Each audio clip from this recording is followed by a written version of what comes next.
এটি কোনো সিনেমার গল্প নয়, বরং বাংলাদেশের একটি বাস্তব ও সাম্প্রতিক ঘটনা।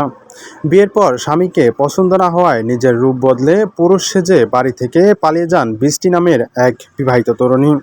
তবে শেষ রক্ষা হয়নি। অবশেষে খাগড়াছড়ির মানিকছড়ি থানা পুলিশের হাতে তিনি ধরা পড়েন। পারিবারিক চাপে ও জোরপূর্বক বিয়ে হয় স্বামীর সঙ্গে সংসার করতে তার তীব্র অনীহা তৈরি হয়। নিজের স্বাধীন জীবনের খোঁজে তিনি ঘর ছাড়ার এই অবিশ্বাস্য সিদ্ধান্ত নেন। কেউ যেন তাকে চিনতে না পারে সেজন্য তিনি প্রথমে মাথার চুল কেটে ছেলেদের মতো ছোট করেন। এরপর শাড়ি চুড়ি বর্জন করে ছেলেদের শার্ট জিন্স প্যান্ট পরে পুরোপুরি এক তরুণী থেকে তরুণের রূপ নেন। ছদ্মবেশে তিনি বিভিন্ন স্থানে ঘুরে বেড়াচ্ছিলেন। গত 16 মে শনিবার বিকেলে খাগড়াছড়ির মানিকছড়ি উপজেলার গরুবাজার এলাকায় তার চালচলন ও কথাবার্তা দেখে স্থানীয়দের মাঝে সন্দেহের সৃষ্টি হয়। পরে পুলিশ তাকে জিজ্ঞাসাবাদের জন্য হেফাজতে নিলে তার আসল পরিচয় প্রকাশ পায়।